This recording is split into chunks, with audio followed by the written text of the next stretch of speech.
A cold offer. I hate cold planets. Sure, there's nothing pleasant about stiflingly wet, squelchy jungle filled with bloodsuckers, or an arid desert that turns you into a walking dustbag. But the cold irritates me more than anything else. That was my first thought as I stepped off the ship's ramp onto the crusty frozen ground. Having to put on a whole bunch of clothes that makes you look like teddy bear is not a good idea in my line of work. The fact that I was raised in a rather frosty place also played a part.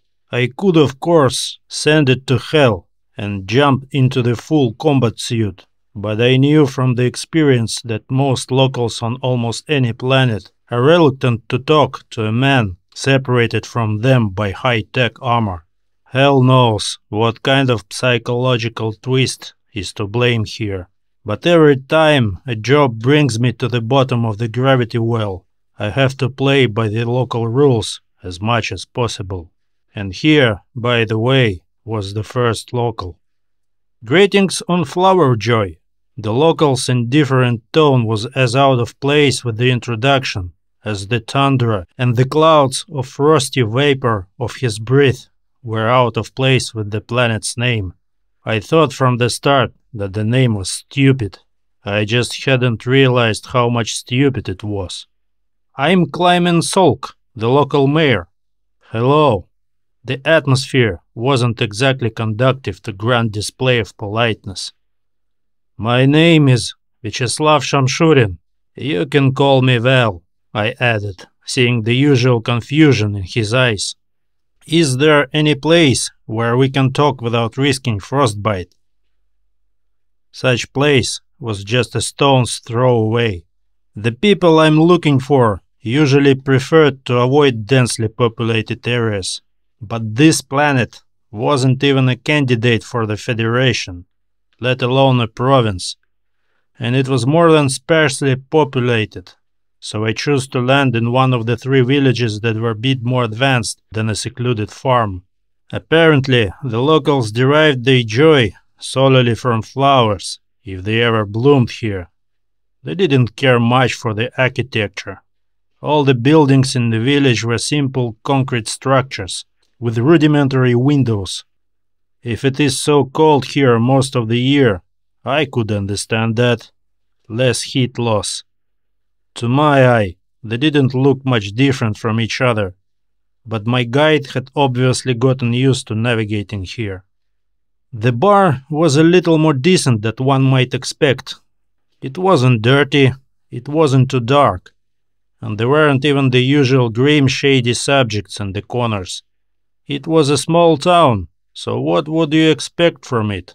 I bet everyone here knew each other. Everything was orderly, peaceful, and neat. It's either very easy or almost impossible to work in a place like this. It's a matter of luck. Something told me I'd lost my luck somewhere very far away. We got word you were coming, Solk said. Sheriff Ditch and I received hypergrams from the Federation Regional Office on the Chatmel 4. It said you needed help, but didn't say with what.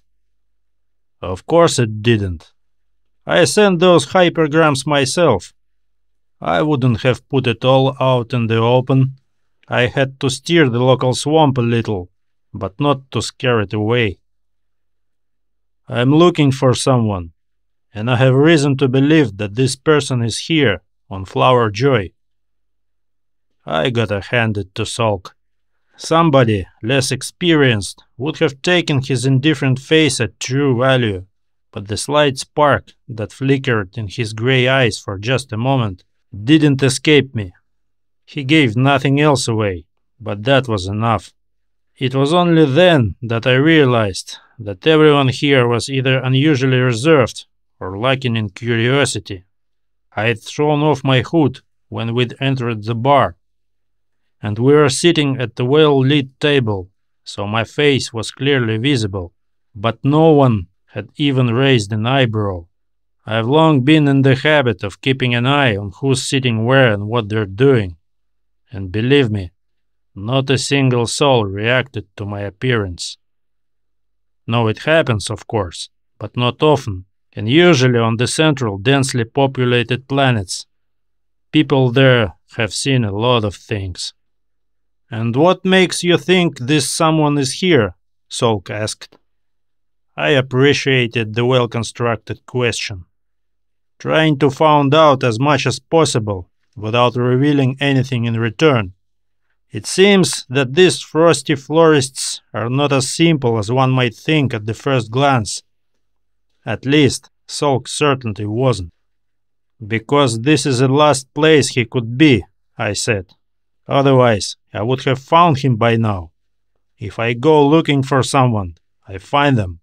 That's what I get paid for." Solk, once again, played the knowing-nothing face almost perfectly. Almost. He wasn't a professional after all. "We're a free planet," he shrugged. "Plenty of space, not a lot of people. We don't practice entry visas, and we don't have a central government either. The district authorities communicate, but no one has to report every new arrival to each other. Maybe the man you're looking for is somewhere else on the planet. That is, of course, if he really is on Flower Joy. The old way of having two problems is to hand one over to somebody else. But I've already figured out that Solk is a real piece of work, and he knows a thing or two. But how do I get him to come clean? I couldn't put pressure on him. After all, I'm alone on an alien planet. I had no plans to start a war against the entire population of Flower Joy. I took another sip of the drink they called beer here. It didn't taste like beer, but it was pleasant, fresh and invigorating. The sleepy atmosphere of the cold planet made me want to sit at this unassuming bar and sip something from the mug, staring into nowhere and thinking about nothing. Who knows, maybe in other circumstances I would have done so, but now I was here on business. "I'm not going to argue with you here," I said, maybe a little harsher than I should have, but what the hell. "But I'm not going to demand that all of you go scouring your wastelands right now, either. I have my own ways." Solk shrugged. "We've been notified that we must provide assistance. We will. What do you need? I'm warning you, we're little short of transportation. It's the bad season. Most of the skimmers are being repaired, and the ones we have are needed here.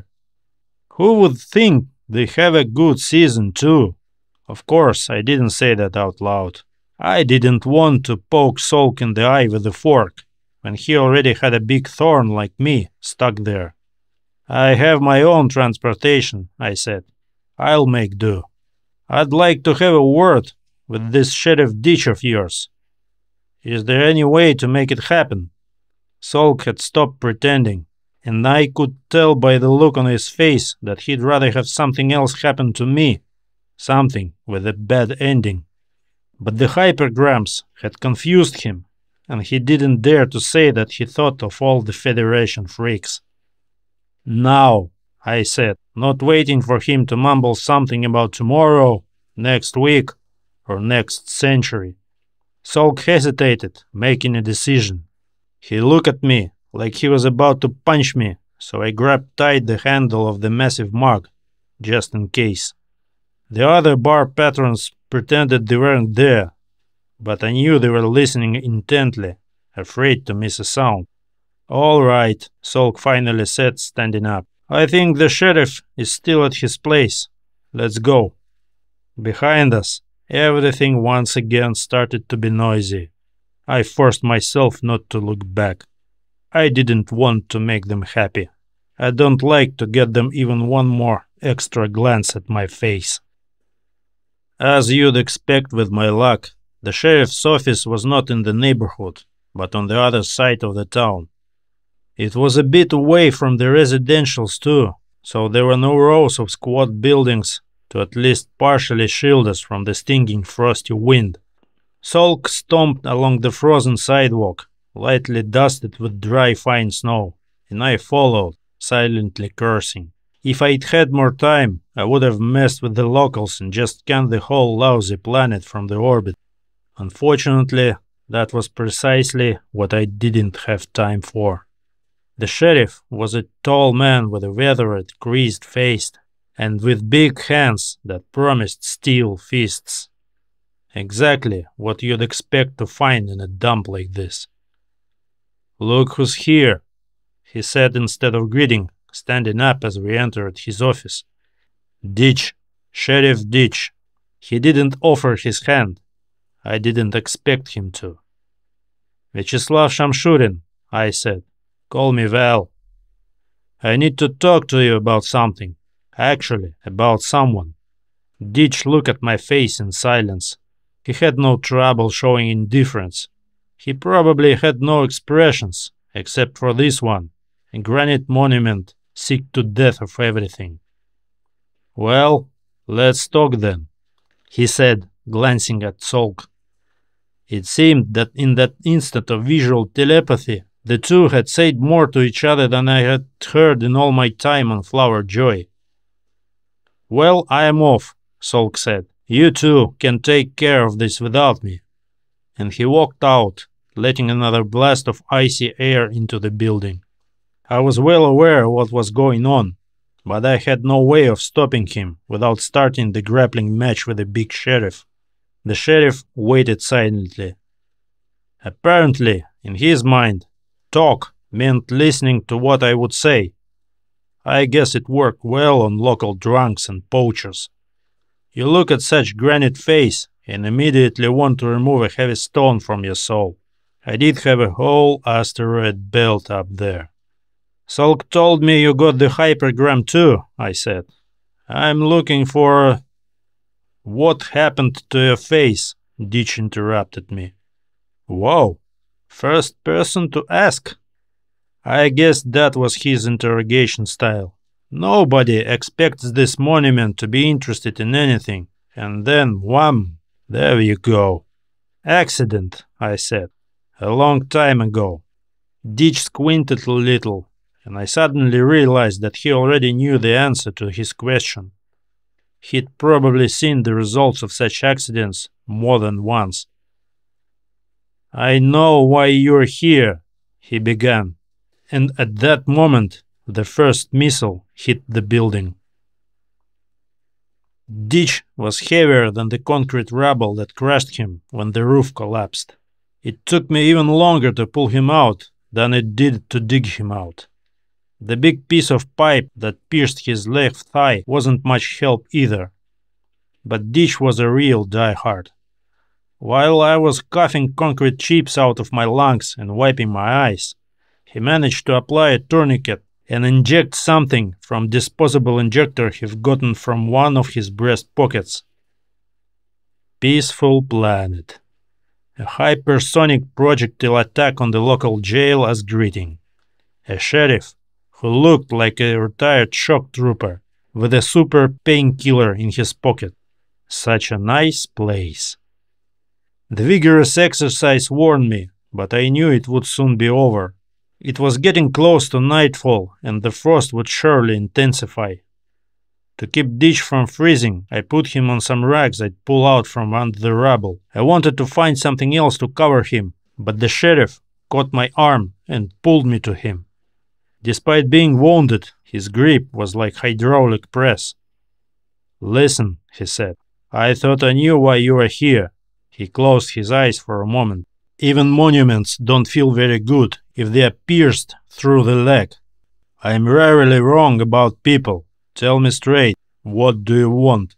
"I am looking for someone," I said, "but not for the reasons you think.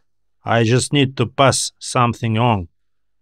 "And those, the ones who did this," he nodded at the smoking ruins, "are they with you?" I shook my head. "No, and I need to get ahead of them." The sheriff closed his eyes. "There is a garage behind the house," he said.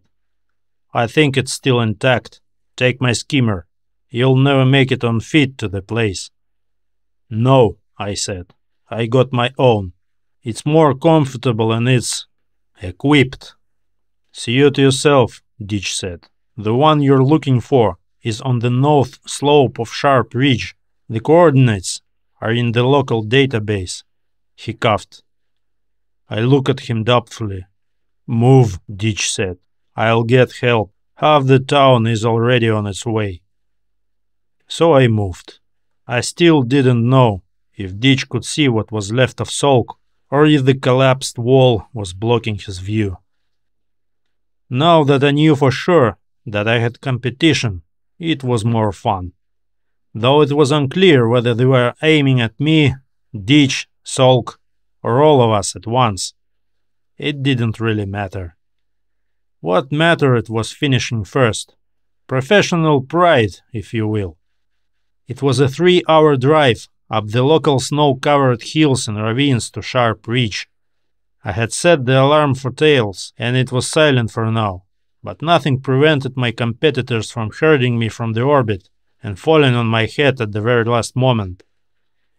Or maybe they already knew where to go. Or maybe they just didn't care. It suddenly occurred to me that I could have taken the ship myself, and instead of admiring the frosty beauties, just jumped into the place in about 15 minutes. I glanced at my watch. There was no point in going back now. Besides, the way things were going, my ship might well be met by a nice and cozy anti-aircraft unit. Jumping over the small hollows and ravines, the skimmer kicked up voluminous clouds of snow dust. The sun still hadn't set. I must have miscalculated the length of the local day. Its rays shot through the snow clouds from a low position above the horizon, so one could think I was flying in a cloud of golden glow, a blaze of glory. The place I needed was not so easy to find, even knowing the exact coordinates. I guess the goal was to maximize privacy. All things considered, it was both a good idea and a stupid one, but they did it well. It took me a bit of circling before I found a narrow passage in the rocks, just enough for a skimmer to squeeze through. Beyond the passage, a small valley opened up, and from there it was easy to find the way. It's always easy when you have dead bodies as landmarks. I left the skimmer halfway to the shelter.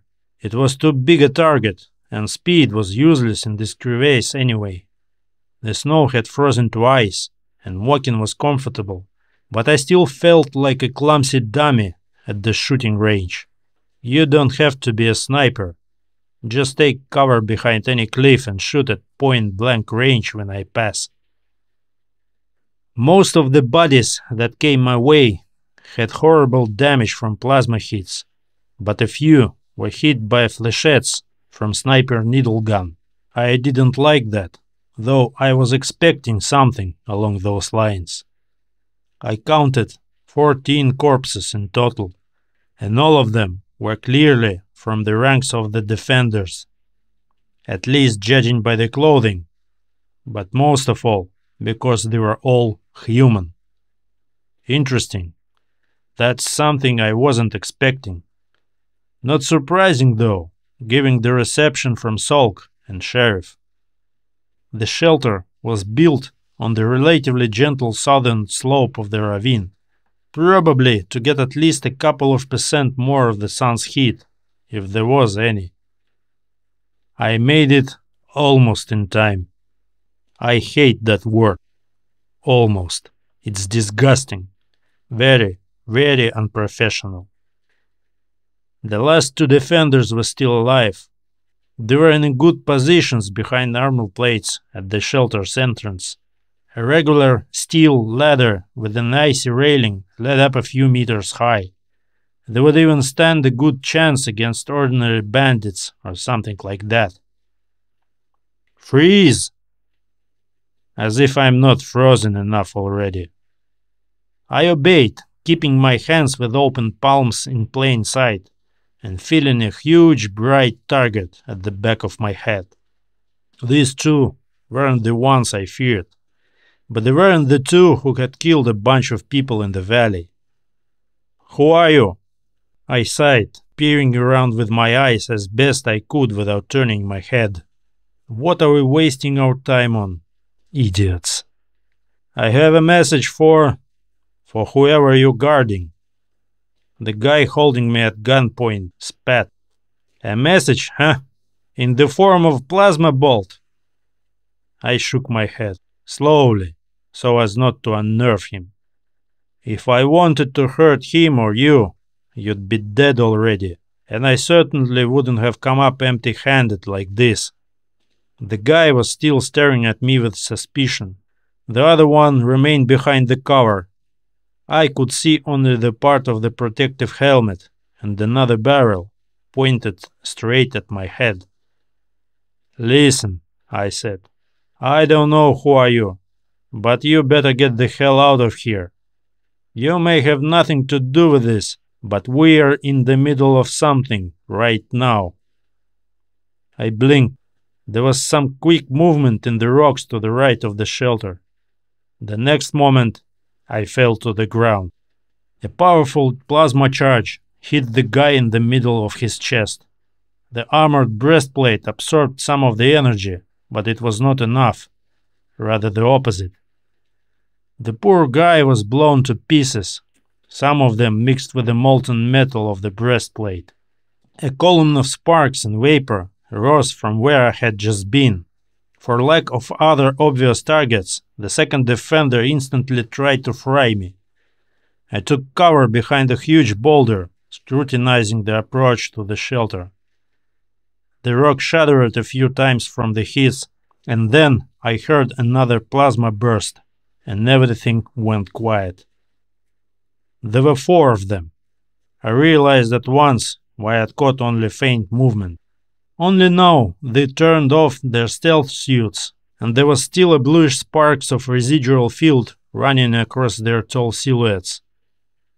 3 were already standing quietly at the foot of the stairs, and a couple seconds later another jumped down from the high cliff to the right of the shelter and joined the others.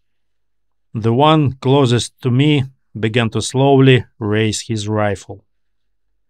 "Gznadat Anchej," I said loudly, and threw back the thick cloth that was covering my face.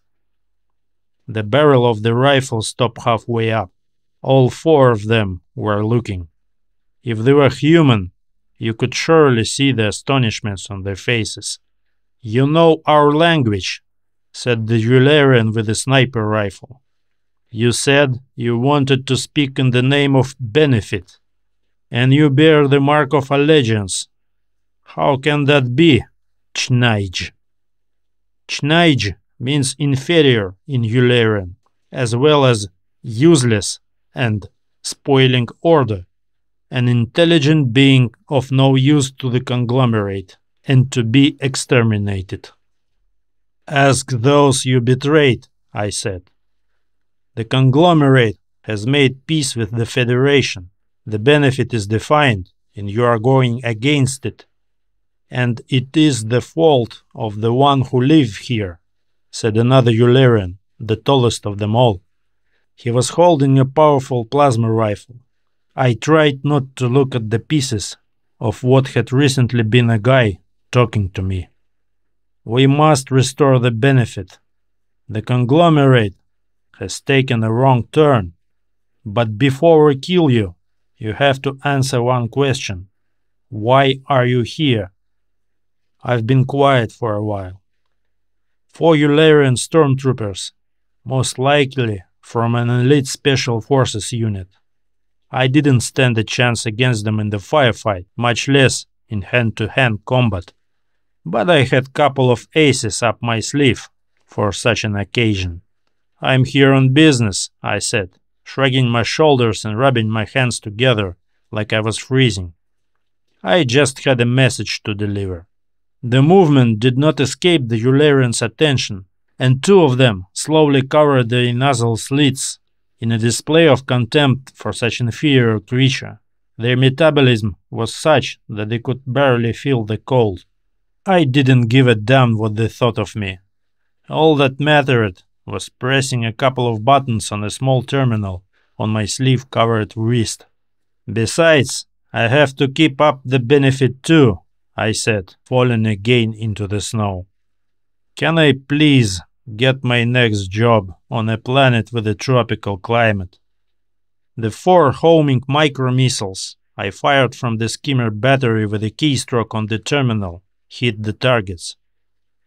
The Ullerians built much stronger than humans, and the drone charges weren't as powerful, so the stormtroopers weren't blown to bits like an unfortunate shooter. But they all were perfectly dead before even hitting the ground. I wasn't expecting any help, and certainly not from this direction, came a voice from upstairs, from the entrance to the shelter. I stood up and shook the bloody snow off. The help had been forced. I pointed to the bodies of the stormtroopers. As I told our friends, I'm here on business. An elderly Ullerian with an empty sleeve in place of his right arm nodded.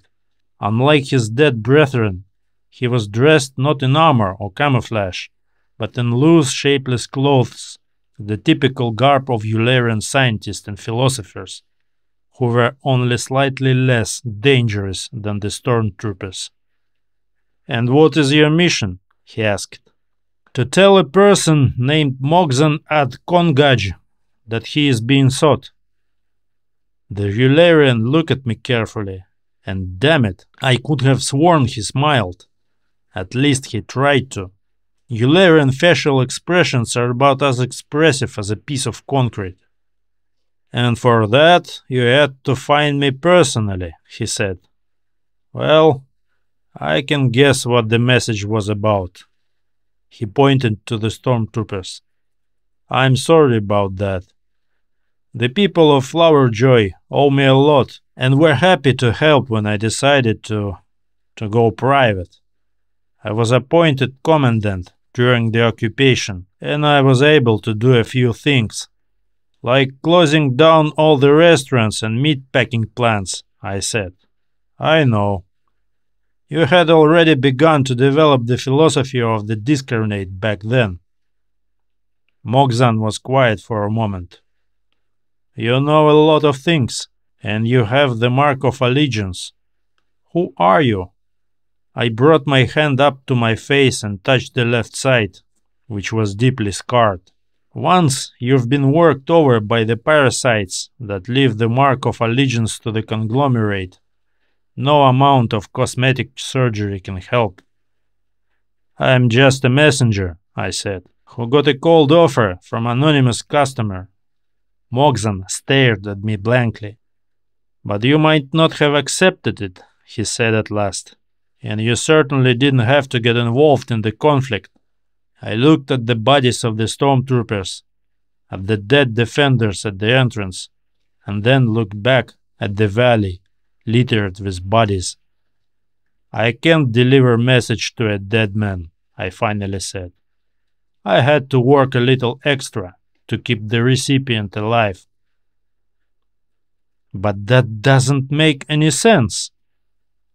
I carefully threw the warm scarf back over my face. The adrenaline rush was already ceasing, and the frost was biting more and more tangibly. "You knew the rebels were looking for you, so you decided to hire some lowlife to distract them and get them to open up," I said. "You expected that no competent messenger would work for the pennies you offered, but you sent the offer out to everyone to cover your tracks. A cold offer is when you don't expect the recipient to respond, but I was bored, so I decided to take it." "But why didn't you quit when it turned out you were risking your life for those pennies?" I looked right at him. "I hope you can explain to Sheriff Ditch why his men died. They were his men, weren't they?" As for me, I smiled, though Mogzan couldn't see it under the scarf. "You paid in advance, didn't you? And the thing is that when I'm paid, I always see the job through. The good, the bad, and the androids. A spaceship is an expensive toy. You realize this very clearly when you look at its smoking wreckage. Actually, I was fortunate in the sense that I was alive. If I hadn't lingered on the bridge over the dried-up river that separated the wasteland where I landed from the abandoned village, I would have exploded with the ship. I thought I saw something at the bottom, but on the closer look, I realized it was a bizarre play of light and shadows among the pellets, and what I was looking for on this planet was not there. It was a really small chance of that, anyway. For once, my life had been saved by my own stupidity, not an achievement to be proud of. Usually, it works the other way around. The area was deserted, so I didn't bother to build a full defensive perimeter around the ship. Still, I wanted to know who had managed to plant a charge under the ship in the 45 minutes I'd been searching the ruins. I was sure it wasn't a missile, an orbital cannon, or something like that. Those are hard to miss. To be sure, I walked around the crater. Nothing. If there were any traces here, the explosion had scattered them with the dust. Well, if I can't find anything here, I'll have to figure out what to do next. First, I took a quick look at the remaining gear. Weapon, a modernized military-style pulse gun in a hip holster. The charges are less powerful, but the energy cells hold 3 times as many rounds. I won't have to fight off Ullerian cyber tanks or penetrate the armored bunkers. At least I hoped so. 6 spare energy cells in a cartridge box on my belt means I'm good on spare ammo. Clothing and footwear. Well, at least I didn't go outside in my pajamas. All comfortable, reliable, pre-selected for the planet I'd have to work on. Got lucky with the location this time. Sure, it's too dusty and arid, but it's still not a jungle or an icy fridge. I hate cold planets, and my last job on the Flower Joy only confirmed this deep-seated feeling. The rest, a flask of water, and most importantly, a compact active filter. I could scoop water from any puddle as long as it didn't glow with radioactivity. I looked around at the barren landscape of a few stunted bushes and rocky hills, and my enthusiasm for water waned. It seems to be a sparse resource here. What else? An army knife in a sheath on my belt, and a mini comb on a special mount on my left wrist. The comb was mostly useless now. Its main purpose was communication and remote control of the ship and the skimmer, but there were a few things left. First, a small scanner. The range was paltry, but it was better than nothing. Second, a geopositioning system. Blessed be the idiot philanthropist who had placed a bunch of satellites in orbit over this dusty hole that could be used to determine location. And that was basically it. I looked at the ruins the customer had sent me as the supposed destination coordinates. It was quite obvious that he had been in all-over state for many years. However, there was nothing unusual about that. If all my goals could be found so easily, professionals like me would have been out of a job long ago. At least on this one, I wasn't limited by time. No deadlines, no questionable competitors, no expiring inheritance cases or criminal lawsuits. Although the burnout scrap metal that had once been my ship now seemed to indicate otherwise. I played around with the comm settings a bit, trying to contact any of the locals. I wasn't planning to talk to them so early, but my choices were cut down by the explosion. Anyway, it didn't work out. The comm picked about 5 stations, but none of them answered. Apparently, the locals were no more hospitable than the landscapes they inhabited. Or maybe they just didn't have time to take messages from ignorant outsiders who managed to blow up their ship in the middle of nowhere. So much for the planning. I shrugged and switched the mode, bringing up the map I've downloaded from the Sector Information Center. Unless there were radical changes in the 8 years since the last update, the nearest village was about 30 kilometers away. It was certainly a distance to worry about, but I couldn't just sit there by a combo of old and fresh debris, waiting for the sun to smile. That's not what I'm being paid for. An hour and a half of monotonous walking across the yellowish-brown plain put me in some sort of trance. Before I set off, I entered the direction to the settlement into my comm, so that it would warn me if I lost my way. But the most I had to do was occasionally skirt thorn bushes or small rocky cliffs and walk across the dusty ground to my destination, scaring away the occasional small fauna.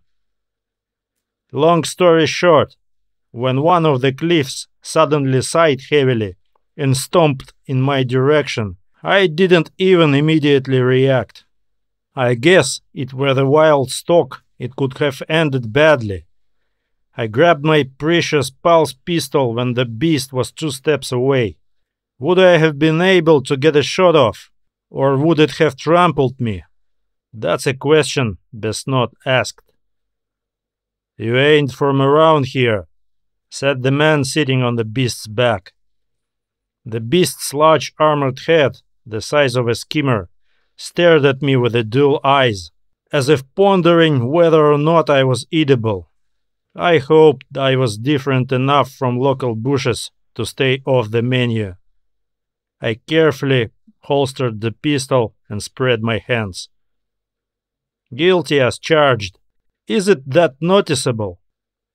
The man shifted his wide-brimmed hat slightly to the back of his head and pulled down the rag that covered most of his face. The face, in expression and texture, resembled the horn plates that protected the flanks and thighs of a beast. "Here," he looked around the unimpressive landscape, "everything is noticeable." His gaze stopped at point behind me. I didn't turn around. I never knew something in a spaceship could burn for such a long time.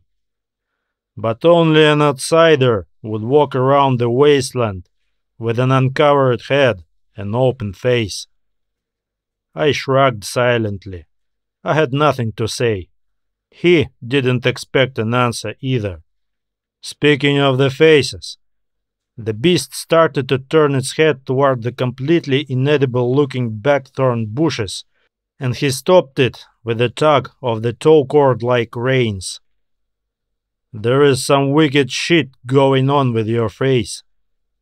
I touched the scars on the left side of my face. A stupid habit I should have gotten rid of a long time ago. "Let's just say some really wicked shit happened with my life. Is that a problem?" "Not unless you make it one," he said. "Where are you heading to? South?" I nodded. "Creep house." Another nod. "I can give you a ride." He made some elusive movement with the reins, and the beast sank to its knees with a heavy sigh. The ground beneath its feet shuddered as if the assault ramp of a large landing ship had fallen nearby. "Heading there myself." I put my foot on the beast's huge ugly knee and grasped the horny ridges on its flanks with both hands. Riding the Glamba, as the driver called the beast, was like riding a large boulder. It was about 6 meters high and seemed to be made of bulges and horn plates. However, Jomis, as the rider introduced himself, was comfortably perched on the beast's back. The chair-saddle combo was attached to the carapace with the help of ordinary construction dowels, from which I concluded that either the beast had a very thick hide, or it was completely insensitive to pain. Or maybe it was both.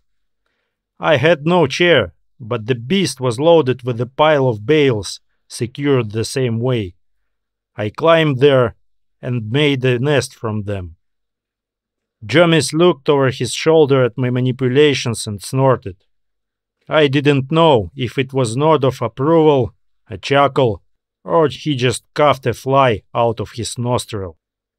After about 10 minutes I asked, "Is Jomis a first or last name?" I realized that beast swaying and stomping were hypnotizing to the point of dragging me into the coma. "Is it important?" came from under the hat. I thought. "Probably not. So think whatever you want." Stomp, stomp, stomp, stomp. "And what's your name?" Jomis asked. Oh shit, I forgot to introduce myself. "Vyacheslav Shamshurin," I said, "or simply Val." "It's your call, Val." God knows how long this conversation, monotonous as the heat death of the universe, could go on. We exchanged a few more such meager remarks, with pauses of a few minutes, and Jomis even lent me his old hat and a piece of cloth to cover my face from the dust. I was doubly grateful for the latter. First of all, I already appreciated the taste of the local dust. And secondly, being able to cover my face without arousing suspicion was a sure thing coming in handy. I hate it when people look at my face. Though if everyone here had been as emotional as Jomis, it might not have mattered so much. Soon, however, our leisurely conversation was interrupted in the most radical way. They jumped out of the narrow passage in the rocky ridge along which our beast had been stomping for the last 20 minutes. 7 of them, all on high-speed single-seat skimmers, wearing pilot-like jumpsuits and helmets with mirrored visors on their heads. Jomis muttered something inaudible, probably swore, judging by his tone, and poked the beast in the back of the head with a sharp stick, causing it to speed up. It couldn't run away from the skimmers, of course, but I realized the point of the acceleration when the attackers started firing. It's harder to aim even at the mountain if it's galloping. Instead of energy weapons, they had some kind of ancient firearms. You know, bullets, cartridges, and whatnot. I could have marveled at such antiques, but it wasn't in my plans to get a solid chunk of metal in my back, so I spread out as best I could among the bales and horny bulges on the Glumba's back and drew my pulse pistol from its holster. Jomis wasted no time either. He secured the reins and pulled a huge gun out from under the saddle. I was surprised to recognize a Ullerian assault rifle. No bullets, wads, or other archaeology. Good old reliable plasma balls. For the next 2 minutes, some part of me continuously squirmed with laughter somewhere in the back of my mind. The situation wasn't just simply ridiculous. It was absolutely absurd. I was lying on the back of the prehistoric monster, galloping across the desert, trying not to get hit by the bullets of the attackers circling around me, and beside me, with his legs slightly bent at the knees, was Jomis, dressed as a man from a history book, standing up to his full height and blasting at full power from the most effective infantry weapon in the history of warfare. However, Jamis clearly did not practice firing his howitzer often. The plasma blasts blew up fountains of dry earth and crumbled rocks into the rubble, but none of the shots even came close to the skimmers. The skirmish ended in a way I never saw coming. Apparently, the beast had had enough of all the commotion and the bullets drumming on its hide. I heard muffled thumps a couple of times. Or maybe one of the bullets hit a vulnerable spot between the horn plates. Whatever the case, the Glamba suddenly reared up. I never thought that a creature that looked like a mix between tank and stegosaurus was capable of doing such thing. The trick took me by surprise, and I somersaulted off its back into the spiky dust. Amazingly, Jamis didn't fall. By some miracle he stayed on his feet and didn't even drop his rifle. Evidently, he was well familiar with his ride's athletic ability. While I was trying to wipe my dusty eyes and find my weapon, Jamis got the beast back into the proper position on 4 legs, and they galloped away. The 7 attackers did not pursue him. I would have liked to add to my surprise, but what was there to be surprised about? Everything here had been going south from the start. "Don't move," one of the attackers said. "I got your gun." I finally got most of the dust from under my eyelids and looked at them. Indeed, 1 extra muzzle was added to the 7 pieces initially pointed at me. My own gun. "It won't work," I said. "It's got a recognition system set up on me." "Yeah?" said the one holding my pistol. "To hell with it then." Without lowering his weapon, he shoved the pulse gun into the skimmer's luggage compartment. "We'll make do with what we have. The order is the same. Don't move." I wasn't going to, but something in his voice struck me as odd. Unexpected, if you like. At that moment, my companion changed the polarization of his visor. It went from opaque mirrored to just darkened, exposing his face. "We know why you came here," the girl said. "I can say we wanted to help you, but we couldn't let Jamis win you over to his side. What's your name?" I looked at her face, a pretty one, and quite unfriendly. No matter which place I went on business lately, everyone knew everything about me there. "Call me Val," I said. "Not moving, as ordered. Now what?" The settlement looked like a mixture of guerrilla fortress and a junkyard. Everything in it, including the walls and observation towers, was built of old machinery, from small cargo skimmers to large panels that I recognized with amazement as the shielding of the Ullerian assault boats. "You were sent by the Trigon Tech Corporation, right?" The girl whose name was Kelda asked. At least, that's what she called herself when we arrived at the settlement. I can say I was anticipating a pleasant ride in a skimmer in the company of a beautiful warrior. Dreams always seem to fail me. I was brought in on an anti-grav trailer as a trivial cargo. I didn't try to jump out on the way there. It was all too fast, and it was all too unreasonable. I shrugged. There was no point in holding on to that info. They seemed to know enough, whoever they were. It's a routine job. I do quite a few of those. The corporation is outside Federation jurisdiction, so it can't operate directly on the Federation territory. Skelda frowned. We were expecting something like this, but it seemed Jamis had been waiting too. It seemed like a good moment to catch some initiative. What did he have to do with this? What would the local farmers want with Trigon and me? How does he even know I exist? Wait, you don't know anything at all? Skelde looked at me incredulously. You said yourself you were here on assignment from Trigon Tech. Well, yeah, I nodded. But the assignment was outlined in the most general terms. Sort of ordinary task to find lost property. I didn't realize you had a whole lot of drama going on here. What's your beef with this Jomis guy? And why did you suddenly decide to take me away from him?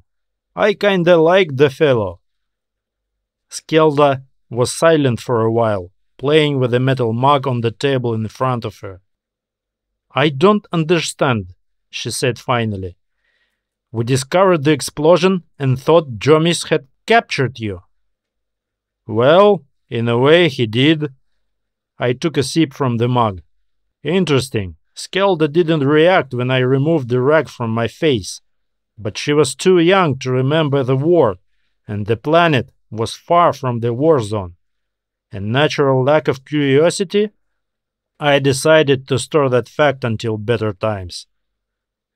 He saw me hiking through the desert and offered me a ride to Creep House. Shouldn't I have accepted? Wait, where to? Skelde asked in surprise. To a village called Creep House, I repeated. What? It's some sort of local taboo place? Skelde shook her head. I can't figure you out, she said. For a professional, you're too naive or too stupid. She looked around the neighborhood. This is Creep House, and Jomis was taking you into his lair, which you'll probably never get out of. Interesting. I wasn't expecting that. Wait, but I put the root in the comb. I had a bearing on the Creep House, and Jomis drove his monster right on that bearing. I tapped the device on my wrist. Have you ever heard of jammers? Jomis intercepted your signal and then fed you a phony signal from his scrambler. Do you think he just happened to get in your way? And who do you think blew up your ship in the first place? I squinted. Why should I believe you? It might as well have been you. Skelde jumped up and stared at me furiously. How dare you? It was time to cut the silly talk. What do you know about Progenius, Skelde? And what does Jomis know? And why did I cause the war between you? It's a long story. I put my feet on the table. Are we in a hurry? But I could use a short synopsis. You can skip the Grandma's bio. Skelde stared at me for a moment, biting her lip. The thoughtful version of her was just as awesome. Progenius is gone, she said at last. Blame Jomis for that. I opened my mouth to ask a few important questions, but at that moment a siren wailed and the first explosions went off. A few seconds later, one of the Skelde's deputies, or associates, I didn't bother to check the local chain of command, burst into the cabin. I noted that he was just as young as Skelde. Jomis cyborgs, he exhaled. How many? From which direction? The boy looked at Skelde. Man, was he scared. Looks like all of them, he replied. And they are everywhere, coming from all sides. To confirm his words, something fast and black darted into the camp over the outer wall, and met by a gun volley from the defenders, crumbled to dust near the hut. This one, in addition to horny growths, had long, leathery wings. I decided now would be a good time to intervene in this fascinating dialogue. It looks like you could use my professional help, I said, standing up. Can I have my weapon and its charges back, please? The fierce gunfire started at all the walls, towers, and everywhere. but even that could not drown out the roars and screams outside. The most dangerous was not the Glumbers trying to ram the gates, or even the flying creatures like the one shot down in the center of the camp. The creatures that gave us the most trouble were about a meter tall. They accelerated on their short but surprisingly fast legs, and then they would suddenly curl up at the last moment into a tight, armored ball that would roll straight into the wall and explode on impact. I immediately realized how my ship had been blown up. A small local animal would have been ignored by a low-level security system. I would have ignored it myself. We killed almost all of them, but 3 live bombs managed to make it to the wall. And that's when the humans came in. Or rather, creatures that were once human. I have seen a lot of Ullerian Special Forces combat action during the war. These cyborgs could at least give the Ullerian commander a headache, even though they looked like the spawn of the stone-mad scientist from a cheap horror movie. I wondered, why bother with Cyber Beast if those droids are so effective? And why are cyborgs so ugly?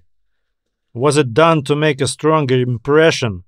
Or is it simply impossible to cram all these devices into a human body without making it look like the hellspawn?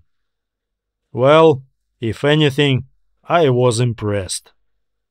When it was almost over, there were only 3 creep house defenders left. Skelda, me, and another girl with a large deep scratch above her left eye. The others lay motionless where Jommy's cyborg shots had caught up with them. The 3 remaining cyborgs were keeping their aim on the cabin, where we were hiding in the far corner of the camp. We were keeping our aim on the space separating them from us. Neither of them saw us, nor did we see them. Almost a standoff. Only they had a way to retreat, and we didn't. "Hey, Val!" The loud voice came from afar. "Listen, Merc, we need to talk." Jommy's figure was barely visible through the smoke and dust in one of the breaches, but the wide-brimmed hat was hard to mistake for anything else. I took aim, but lowered my weapon. It was too far away and too dusty. A pistol is not a sniper rifle. "What do you want?" I shouted. "Come out, let's talk calmly. There is no need to keep yelling." I checked the charge indicator of my pistol. 11. Almost nothing. Almost, but not quite. "So your crazy droids can shoot me?" I shouted. Skelda and her friend, whose name I didn't know, looked at me like I was a precursor artifact. "He'll kill you," Skelda said, "and then he'll get us." "If I wanted to kill you, I would have done it already," Jomis shouted. "Look, I have nothing against you. We can make a deal." "He'll kill you," Skelda repeated. "We'll see about that," I replied, and walked out. Surprisingly, Jomis kept his word. The cyborgs didn't shoot, though I'm not sure if it would make a difference if he hadn't kept his promise. It was only the last one, the third, that I had trouble with. I took out the first one with 2 shots, and the second one, who was hiding behind an old barrel, with a 6-shot burst. Rusty steel is not the best defense against pulse weapons, even with the light load. Apparently, too little brain space was left in his head after installing the tactical processor. The third managed to fire a few shots at the spot where I had just been, and that was it. 2 charges went straight through his implant-mutilated head. Apparently he had some kind of extra balance processor because he didn't fall, but froze in place, like an ugly, ridiculous monument, with the hole in the head big enough to see the great attractor through it. I guess they were no match for Ullerian special forces after all. And I had trained with those special forces and completed the course. The only human that was ever able to do that. Now we can talk, I said. So, what's on your mind? To my surprise, Jomis stepped toward me pretty confidently. A few more steps, and I swore silently. The bluish glow of the protective field shimmered around his figure. We can still make a deal, he said. He was holding his Ullerian assault rifle, which was pointed precisely at my chest. One doesn't require much marksmanship skills at a distance of 15 paces. You're just a mercenary, Jomis repeated. You work for money. Give me the girls, and we'll split the profits. I know you're here on behalf of Trigon Tech. When I get what I need from the girls, we can give Trigon back what they want. You can even put this mission on your resume as a success. Girls are hiding something that doesn't belong to them. It doesn't belong to you either, Jomis, I said. You were fired from Trigon, what, 20 years ago? He was clearly shocked. How did you? It doesn't matter, though. I've got the half of it. The girls have the rest. If we get Progenius back to Trigon, that will solve everything. Think about it, mercenary. That's at least 500,000 credits apiece. I grinned. 500,000? A tidy sum. But you see, I've already been paid by Trigon Tech. And the thing is that when I'm paid, I always see the job through. He almost made it. Almost. I think if he didn't rely on the protective field, he might even had a chance to pull the trigger first. But I didn't aim at him. The Ullerian assault rifle is one massive piece of technology. A standard Federation space trooper's force field extends about 15 centimeters from the body. A 1.5 meter rifle would not fit within that radius if held horizontally and aimed at an enemy's abdomen. A lot will stick out, just enough so that the edge of the big energy cell protruded beyond the field, which is where I shot. Good thing he didn't come any closer, but I still got splashed. That was a shame. I was getting used to the fashion around here. It had a kind of rugged style to it. But you can't go around messed up like that, splattered all over from head to toe. So what now? I turned around. Skelda and her friend were standing behind me. They had guns in their hands, but they weren't pointing them at me. I threw my cape, hat, and face cloth down to the ground. Nothing, I said.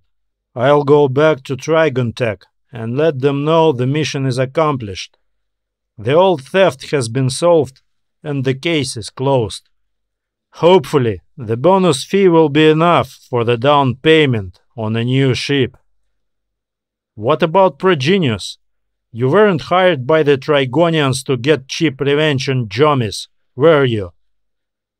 I looked at the wreckage of humanoid cyborgs and the mangled biomechanical carcasses of the monsters.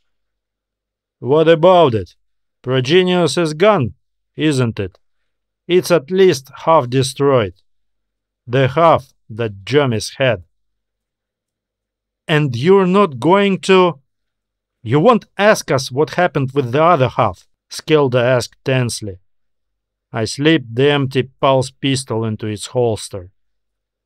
What for? I already know. The girls looked at each other. Very fast. Way faster than two normal people could have done. You know what? Skilda asked. Her hand with the gun twitched slightly. I shook my head with a sigh. If I go looking for someone or something, I find them.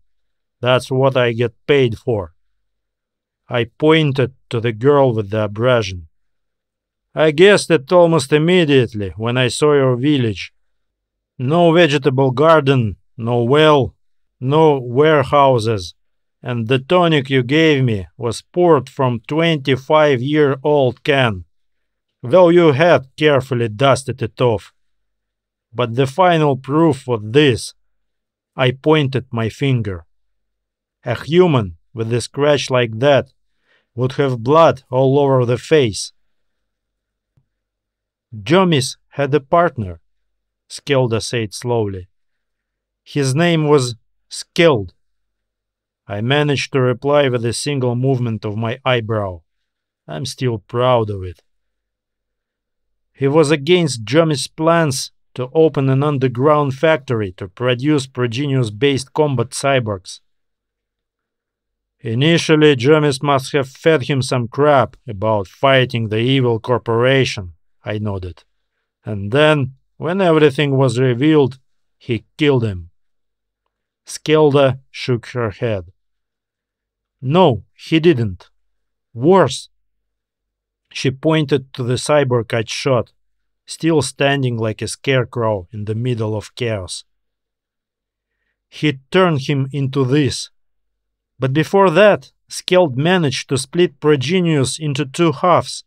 Hyperneural superprocessors can be split this way and even multiplied, though rarely. Jomis was left with the military part, technologically advanced but lacking in personality. And Skeld was left with me. Artificial intelligence above the third level is forbidden in the Federation, I said. The same goes for the Conglomerate, but you wouldn't want to move there anyway. So, if I were you, I'd move somewhere where there's no control and no one pays attention to anyone, like the worlds of Kshadra. But we don't have the money or documents. We don't have a ship. We won't be able to... I sighed. I hope you had a functioning skimmer stashed somewhere. I'd hate to walk 120 kilometers to the nearest spaceport. You have chosen a secluded sport for good reasons, but seclusion has its drawbacks. Skilda and her friend, sister, clone. Shit. I suspect in 30 years we'll have to introduce the new kinship terms for their species. Anyway, they stared at me like the common inexperienced girls, which in fact they were. In a few weeks, I'll get my full payment from Trigon Tech. I'll add some cash from my savings, buy a ship, and come back for you, I said. But why? I looked at the dirty red rocks beyond the wall, from where the wind blew dust all over the destroyed camp. Certainly not for sightseeing. I was paid to fight Progenius and make sure it didn't fall into the wrong hands. I'd done the first part. I nodded toward the unkept spot where what was left of Jomis lay. Except Trigon's own hands don't look right to me either. But they paid. I grinned. And when I'm paid, I always see the job through. Bootleg Planet. Waking up is a very personal moment in every person's daily life. That is why most people prefer to wake up in a safe and secure place. Best of all, in their own bed. However, for some people, it is not a rule, but rather a privilege, especially for people in my line of work. But that doesn't mean I don't like it. And I certainly don't like waking up bound hand and foot in power shackles, like a prize pig at a farm show, before becoming the centerpiece of a gala dinner. And with all of this happening aboard an old demilitarized Ullerian ship waiting to be scrapped at the New Hope shipyards, the level of service satisfaction on my mental scale definitely doesn't deserve even 1 star. The impressively sized army boots that were the first thing I saw upon opening my eyes were the final touch that allowed me to form my morning greeting. "What the hell?" I asked, turning onto my back and trying to sit up. My words elicited a lively reaction. I was swept up under my restrained arms behind my back, lifted up and placed in something that had been a chair a couple of centuries ago. A man of stout build with graying, short-cropped hair came into view in front of me. He looked about 40 years old. With all the modern medical advances, he could have been about 50, but he was actually 63. I knew who it was. "What the hell, Terran?" I repeated my greeting. Terran Scolia, a businessman, benefactor, philanthropist, smuggler, and conman, sat down on the gutted hull of the console across from me. Behind me, the owner of the army boots was breathing meaningfully. I wouldn't have been surprised if he had been holding me continuously in the crosshairs of some huge macho bazooka, but I didn't turn around. People like that don't like sudden movements. "There are 2 kinds of men, Val," Terran said. "Those who sit in shackles and those who ask questions. You're shackled." I squirmed in my chair. Theoretically, I could jump up and try to hit him, but it was a long shot. "I just want to talk, Val." "That's your problem," I said. "As for me, I don't even want to smell you, let alone do some chit-chat. It stinks too much." "With what? Problems?" Terran asked. "With you. Cut the crap, Terran. What do you want? What's all this drama for?" Terran was staring at my face. The bastard obviously knew I hated being stared at. However, as I intercepted his gaze, I suddenly realized there was more behind it than just a desire to annoy me. Actually, Terran didn't have to be personally involved in causing people trouble, especially if it was someone as insignificant as me on the receiving end. Yes, I'm one of the best. And yes, I have an excellent reputation. But that's only for those in the know, and there aren't very many of them. Guys like me don't appear on federal news channels, and they don't do Saturday evening shows. Terran could swat me away like a fly with one hand if he wanted to. Just send a dozen or 2 of competent professionals, and no one will ever see me again. After all, he did manage to sneak me out of my own apartment without a hitch, so he must want something. "I have a job for you," Terran said. "I already have a job," I answered, almost without a twist of the tongue. The only thing I had left to do right now was to fill one small order, just to get some documents from point A to point B. I was just thinking about how I could better begin to fulfill it. Well, what bloody difference does it make now? I didn't even have time to get ready. Things took an unexpected turn, and here I am, tied up in an old decommissioned boat. So that will leave the planetary IRS without that informant tip. "Open check," Terran said. "You decide how much you want." That was interesting. I'd only ever heard about one such offer. It wasn't made for me, though, and thank God for that. It ended very badly. Open checks are only offered when you don't expect to have to pay, or when things are bad enough to make you desperate. I looked at Terran. "Shackles," I said. "Then we'll talk." The army boots behind my back snuffled noisily. Terran looked over my head, apparently silently communicating with his thug. People like him often develop this method of communication with subordinates, especially with those subordinates who, by the law of balance, didn't have enough room for brains after their feasts. "Take it off," Terran said. "Look, I'm not sure," said the boots in an unexpectedly ordinary voice you might hear from a bank clerk or petty official. I expected to hear something more dramatic, some harsh, hoarse growl or sneaky discount, but the voice fell out of the scenery. "Have you seen his face? He's one of those. I hate traitors." "Take it off," Terran repeated. "I'm not gonna kiss him. Val is a reasonable guy. He's not gonna do some fancy tricks. You wouldn't, would you, Val?" I shrugged. With my hands cuffed behind my back, it looked like I was scratching my tailbone. "Well, I warned you," the boot said, and seconds later the invisible shackles were gone from my arms and legs.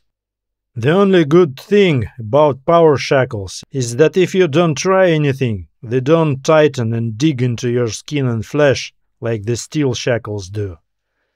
Unless the person who puts them on presses one little button on the control panel. "Now that's different," I said, rubbing my wrist involuntarily. There was nothing wrong with my hands, of course, just a reflex. "So, what's your problem, Terran? Lost some ship with a big load of fresh dope? Or is the competition closing in on you? You know, I don't do hit jobs. You've got enough of your own muscle for that. I wouldn't be surprised if I got a kick in the head from an army boot, or Terran ordered me to be thrown out of the airlock after those words. But this time, Terran managed to really surprise me." The underground king rubbed his forehead tiredly and sighed, and when he looked at me again, there were tears in his eyes. "My daughter is missing," he said. "I want you to find her." 18 planets and stations, and 3 months later, we finally managed to find something. Yes, because it was almost the first time I wasn't working on a case alone. Terran insisted, and I finally agreed. It's not every day you get a chance to work with an open check, even if the case seems hopeless at first glance. Terran's presence on board ended up being almost helpful. He may not have been able to show his face in most places where he'd been, but his name and money opened a few doors that I wouldn't otherwise have been allowed to come even within a light year's distance. Couldn't say the same about Zung. I don't know if it was his first name, last, or the street handle. Just Zung. The one with the army boots, who hated traitors, wasn't sure, and warned the boss about me. A big burly guy, a head taller than me, filled with steroids, who had the face of a man you want to stay away from. Terran only addressed him as Zung, and I had no desire to get to know him better, especially after he told me at the first opportunity when Terran wasn't present. "I've got you covered, pal. Don't you try any tricks on me. I'll make it quick but painful, like with all traitors." I looked him calmly in the eye. After a dozen seconds, he couldn't take it anymore and turned away. "Yeah, The left side of my face makes an impression, even on guys like Zung, with testosterone tanks for brains. That's probably why he hated me. One thing I was 100% sure of. Despite his age, Zung had no more to do with the army or navy during the war than my great-grandmother's old cat. So, PTSD and other veteran stuff had nothing to do with his tricks. For some reason, these guys, who spent their best years in far from ideal places, behind bars, really like to flaunt their patriotism. Especially now, when the war was long ago ended, with us humans as the winning side. Just keep in mind, he hissed at me as I turned to leave, but the effect was already ruined. I did keep that in mind. It was clear that sooner or later Zung was going to be one of those problems that couldn't be avoided. Otherwise, they'll drop on you real big. When Terran explained the problem to me, it sounded so ridiculous that I didn't even believe it at first. I can't work without knowing all the details, I told him. You're holding something back, and there is no way I can help unless you level with me. I can't believe you didn't stash that information somewhere else. Terran was already looking all like his regular mean, gritty version. The desperate father was tucked deep under the armor of equanimity. If I still had that data, why would I turn to you? Terran was in the co-pilot's chair. Not that I ever needed a co-pilot. I always work alone. I was actually expecting some issues from Terran regarding his accommodation. After all, I only have a decommissioned military courier, not a luxury yacht. Surprisingly, if anyone squeaked a couple of times about the small cabin and questionable food, it was Zung. But he shut up after a brief conversation with Terran. Terran was rumored to be from the pre-war slums on New Hope, even before the planet became an industrial center. So he'd probably seen places much worse than my ship. I don't think we need this loser right now, said Zung. The deckhouse had only 2 chairs, so the big guy had to stand behind us. We didn't need him here, as he was no help except for a nuisance, but Zung thought it was his duty to keep his guard up. My men could have handled it on their own. Boss, I think... How many times have I told you to quit that habit? Terran interrupted him. Thinking is not your thing. When you're thinking, everything else starts to go wrong. Leave it to me. Good thing I had my back to Zung. I didn't want to add to our beautiful relationship with my gloating grin. I warned you, Zung mumbled a little offhandedly, but didn't elaborate. Terran turned to me again. I wasn't doing any business there. It was more like... He paused. Let's just say it was a personal residence. A place where I and my loved ones could retreat from everything. A whole planet to have fun on, I sighed. There are rich people, and there are those for whom money has long since lost all meaning. But I had never heard of anyone getting a whole planet for their own use without anyone ever hearing about it. The war was coming to an end, Terran said. There was chaos and devastation everywhere. People were chasing spies and traitors, fictional and real, and sometimes Ullerian raiders would pop up out of nowhere. So when I got my hands on those coordinates, I saved them for personal use. Maybe. The galaxy is huge.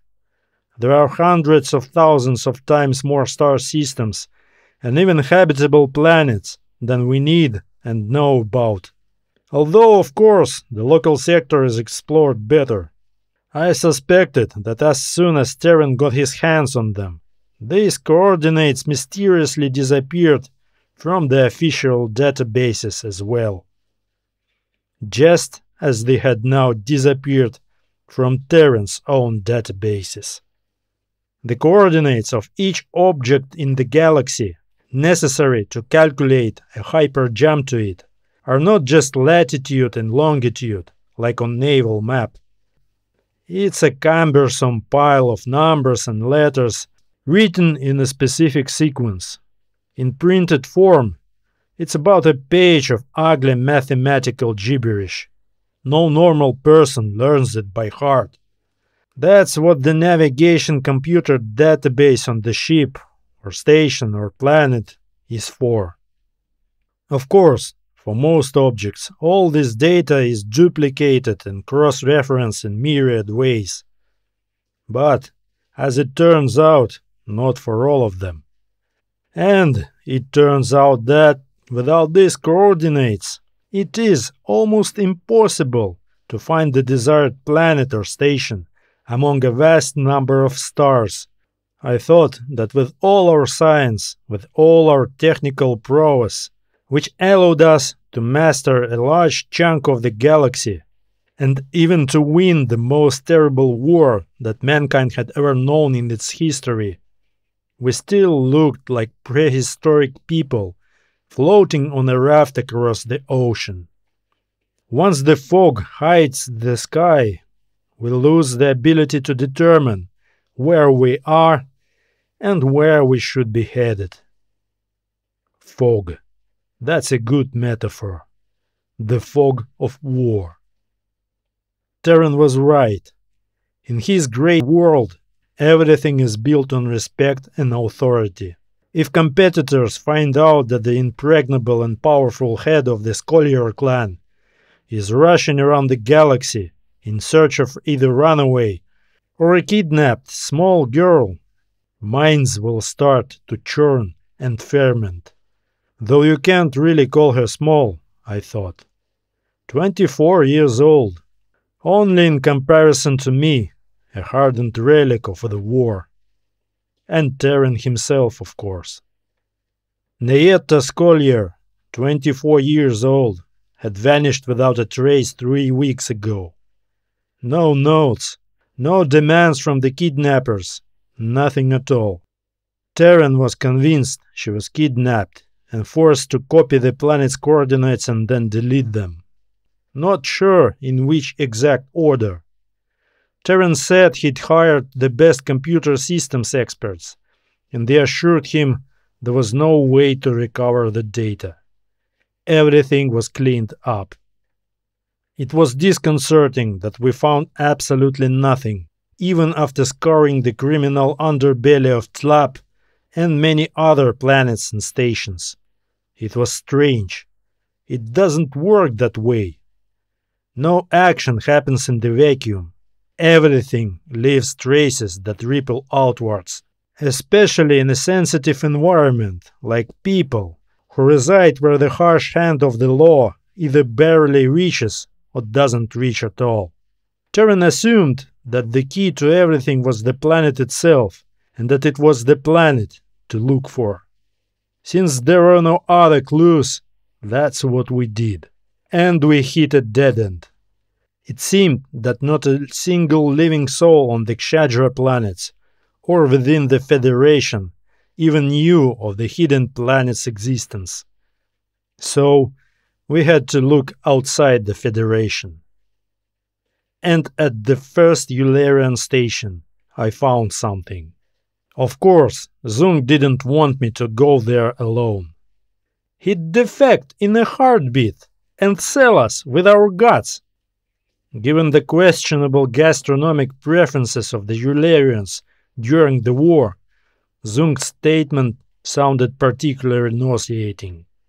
You can't trust a traitor. I told you, they won't talk to... I started to say in a tired voice, but Terran gestured me to stop. Shut your goddamn trap, he said to Zung. He'll go alone.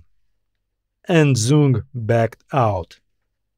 In fact, I wasn't sure that my biography, so colorfully imprinted on my face, would count as plus in the eyes of the locals. But I was lucky.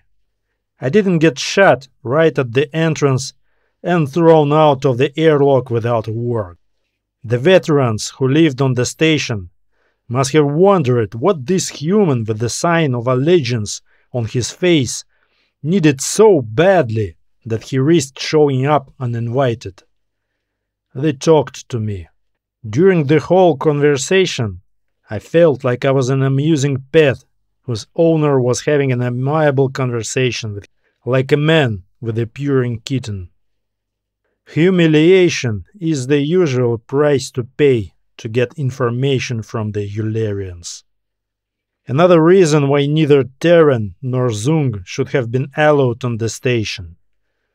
Those two were only willing to trade humiliation on their own terms. I found out something, I said as we pulled away from the station. They told me quite a bit that should interest you, and one or two things that interested me. Terran was still trying to look like a granite statue of himself, but he was getting worse at that. It's common for tough guys to be the worst at dealing with mental distress. Some of his despair had obviously gotten to Zung. In the rat brain of the thug, it was transformed in the usual way, into desire to slit my throat. But that didn't bother me too much. Terran had him on a short leash. Such as? Terran stared at me. I touched the left side of my face. It's a stupid habit, but every time I talk to the Ullerians, it pops up. I've got data on the area where the planet we're interested in might be located. That's your bit. Terran frowned. Keep talking.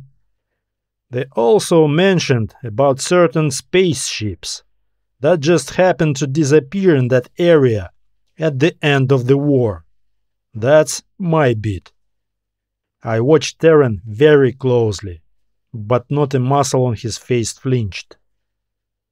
Is it relevant? He asked. I shrugged. I don't know. Do you? Terran was silent for a while, ignoring Zung's fierce sniffling. The thug was trying his best to poke holes in me with his eyes. I paid you, Terran said at last. And I'll pay you more. You promised to do whatever it took to keep my daughter safe. And I will, I nodded.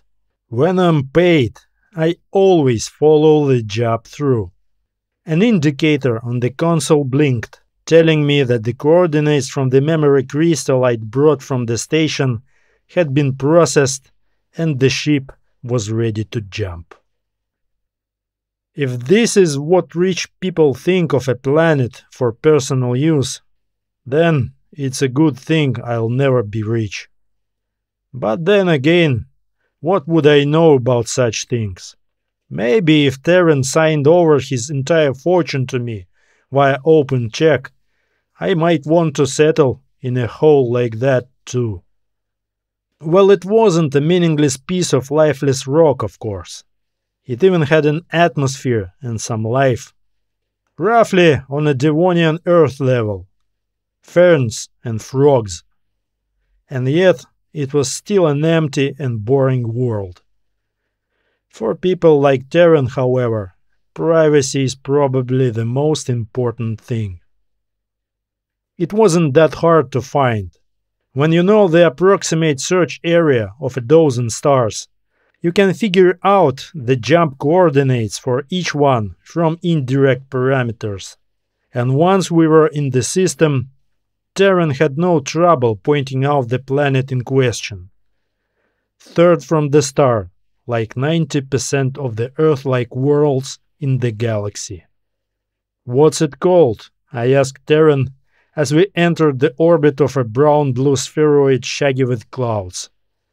There was some green on it already, but not much. Terran shrugged. Nothing. Why give a name to something no one but you knows about anyway? I glanced at him. Somebody knows now. Terran remained silent, his face instantly petrified. As we approached the planet, he became more and more withdrawn. So much so that I even began to worry a little. Zung, however, was doing work for both of them. Suspicion and resentment oozed out of him, almost becoming a tangible odor. Or maybe he really did stink. The ship's ion showers didn't work so well. Good thing he wasn't in the deckhouse right now. Wait, Terran said suddenly, pointing to one of the view screens which now showed the cloud-free surface of the planet. Over there. I played with the camera settings, zooming in on the area. On the border between the reddish-brown land with green patches and the blue ocean, I could clearly see some kind of artificial structure. Is that your summer house? I asked. Terran shook his head slowly. No way, no, he said in a voice that had the feel of his long life, decades of dark deeds and scary decisions. I have no idea what it is. Therefore, that's where we're going. I obeyed silently. There was no point in explaining anything. Terran would see for himself soon enough. But I recognized the structure at first sight. Surprisingly, the angular hulk of the temple, as far from natural forms and human aesthetics as possible, seemed entirely appropriate here, on the primitive shore of a wild planet. What the? Terran stared at the structure in amazement. Where did this come from? I took a few steps toward the narrow metal bridge from the high cliff to the temple, which rose straight out of the water. How long ago you had visited this planet last time, Terran? About a year, he answered. It was obvious from the tycoon's face that he didn't understand anything. I sighed. The Ullerians can build very quickly if they need to. They usually deliver huge sections by large freighters at once. They even have temples standardized, the result of thousands of years of developing a paramilitary civilization. Terran's eyes became glassy. I was even afraid that he was about to go completely off the handle and throw himself off a cliff. Not that I would grieve for him so much, but he hadn't paid all due to me yet. This is the temple of the discarnate, I said. Of course, temple isn't quite the right word, since discarnation isn't exactly a religion, but it's the closest term. The Ullerians have erected them on many war-torn planets in the last 10 years. It's like monastery and a place of penance at the same time. Ullerians! Terran grabbed me by the shoulder and yanked me toward him. What are you talking about? What is this? And where is my daughter? I didn't answer, as I was busy, keeping an eye on Zung. The thug had initially stayed with the ship, which I had landed about half a kilometer from the temple. However, there was someone else to help me with the answer. Your daughter is in the temple, said a low, almost emotionless voice. She's all right. Terran literally shoved me aside. It wasn't that he was so strong. It was more that I hadn't expected him to be so quick. Guess I'm getting too old for this. He had the sense not to lash out at the Ullerian, though. I don't know if Terran knew the Ullerian insignia, but I knew it very well. Judging by the ritual notches on the alien's cheekbones, we were talking to a former Special Forces officer. a stormtrooper who'd been in at least 100 operations, if I remembered correctly the meaning of the notch above his left eye. "We didn't kidnap her," said the Ullerian, dressed in the Ullerian version of the monk's cassock, a rather shapeless garment of coarse cloth. "She approached us about a year ago with the coordinates of planet, and now she's decided to join us. Everyone has their own way." I have been completely ignored by the Ullerian. Can't say I was too upset about that. The attention of Ullerian stormtrooper is far from something to which one can aspire. In my long post-war career, and certainly during the war, I'd seen enough people with nothing to lose. Those who have crossed the point where they no longer care about anything, including their own death. Taking a step toward the Ullerian, Terran looked exactly like that. I don't know how it would have ended for him if, a moment later, all hell had not broken loose around us. Usually, when people tell about such things, they try to sugarcoat their part to make themselves look like tough fighters.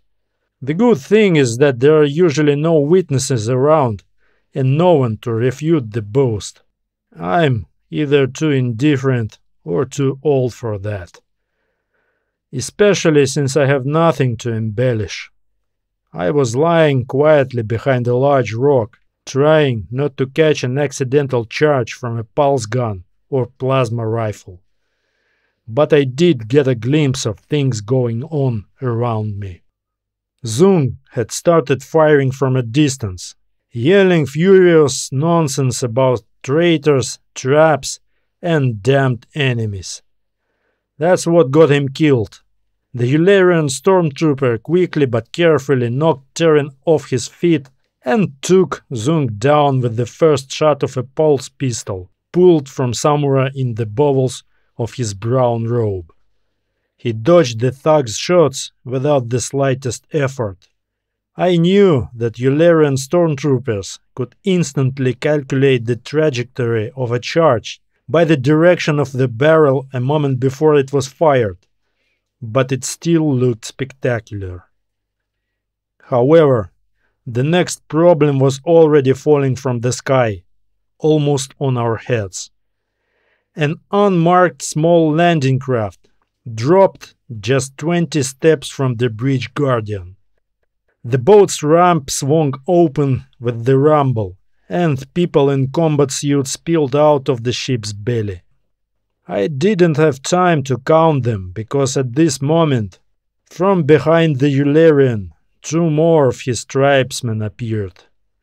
From this on, it seemed to me that the air itself was about to catch the flames from the gunfire. It was all over after about 30 seconds. I was surprised it had taken so long. I thought the discarnates didn't resolve to guns or violence, I said, getting to my feet and trying not to look at what was left of Terran's goons. Ullerian assault rifles are powerful things, and when they hit a human body, the results are usually ugly. "We're only novices," the Ullerian said, holding out his hand to help me. It felt like hard wood, only warmer. I hadn't felt that in a long time. We hadn't gone through the full initiation yet. After Nieta applied to the order and word got out that you were flying here with her father, the local hierarchs decided to summon us and gave us a temporary reprieve. The 2 Ullerians came up as well. Both were similarly veteran stormtroopers. One of them bent over the still-lying Terran. "Alive," he said briefly. Not in Ullerian, obviously for my sake. I didn't bother to inform him that I spoke Ullerian as well as he did. "Only fainted." "Bring him to his senses," said the Ullerian who had spoken to me and turned to me again. Your name is Vyacheslav Shamshurin.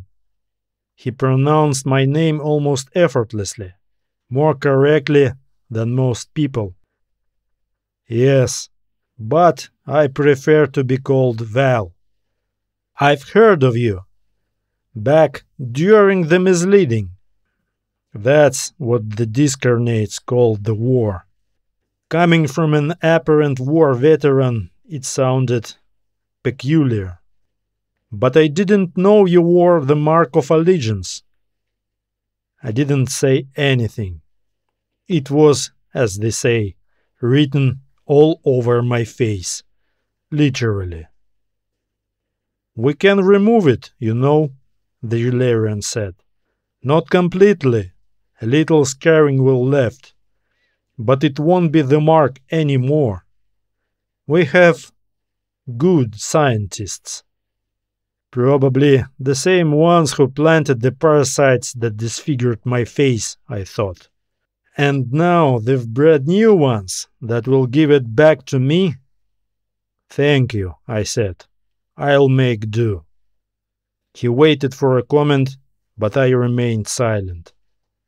Well, that's your way, the Ullerian finally said. You didn't add Chnaij, I pointed out. Chnaij in Ullerian meant useless inferior creature to be exterminated. A standard Ullerian reference to intelligent beings of any other species, before and during the war, and for many to this day. We don't use that word here in the temple, the Ullerian said. But you were tempted to, I remarked. The Ullerian blinked. It was as if the armored gates had momentarily covered the embrasures of the pillbox. It wasn't exactly a metaphor. Not every weapon could penetrate the Ullerian's eyelids. Old habits die hard, he said, but their benefit was rejected. I heard a noise behind me. Traitor! I turned around. Terran was trying to tear away from the grasp of the Ullerian stormtrooper. Sorry, novice. It looked like an earthworm trying to break free of the hydraulic press that was crushing it. If Ullerians were capable of outward displays of emotion, this one would look confused and embarrassed. Are you talking to me, Terran? I asked, approaching. You sold me and Nieta to those things! I sighed. Before you kidnapped me, I didn't even know you had a daughter, I said. But you should have thought twice before you hired me. You figured that I, because of my past, I winked at him with my left eye from deep within the ghastly scars, would be able to negotiate with the Ullerians, who still had the planet's coordinates. After all, you bought it from them, didn't you? Terran stopped tearing up, but his gaze went completely wild. Those 8 ships that went missing around here somewhere, those were refugees, weren't they? Several large liners, packed full of people fleeing Ullerian raids. People who paid everything they had to the men who managed to charter those liners. To you. I looked him straight in the eye, and this time Terran couldn't stand it and looked away. And then you sold them to the Ullerians. First you robbed them, and then you sold them. Replaced the slab coordinates in their navigators with coordinates for another system.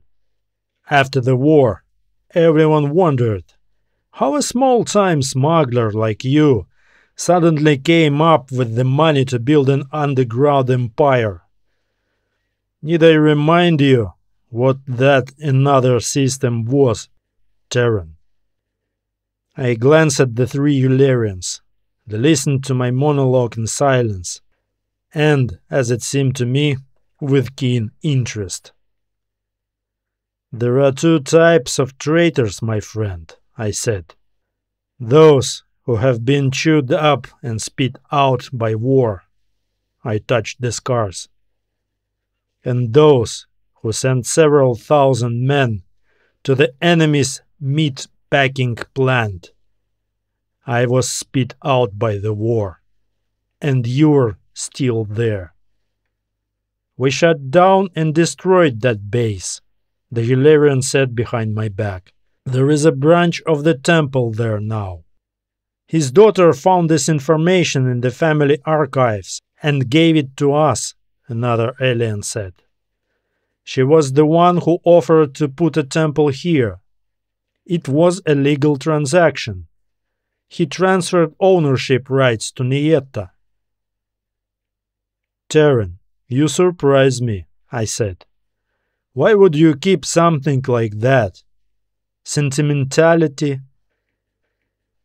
Terran was silent. "You were right to hire me. You were sure I'd get information from the Ullerians and guide your goons here. And you weren't wrong. I am indeed the best. You hired me to keep your daughter safe. And if the main danger to her is her father, a murderer and a war criminal." "We have special facilities," the older Ullerian said, "and a separate program for humans. But if you want to turn him over to the Federation authorities..." I shook my head. "It's been too long. Yes, he will go to court. Perhaps even found guilty, but he'll pay it off. This is where he belongs. Just keep him away from Nieta." "Of course," the Ullerian said. "This way, the benefit will be best served." I turned so I wouldn't see Terran again.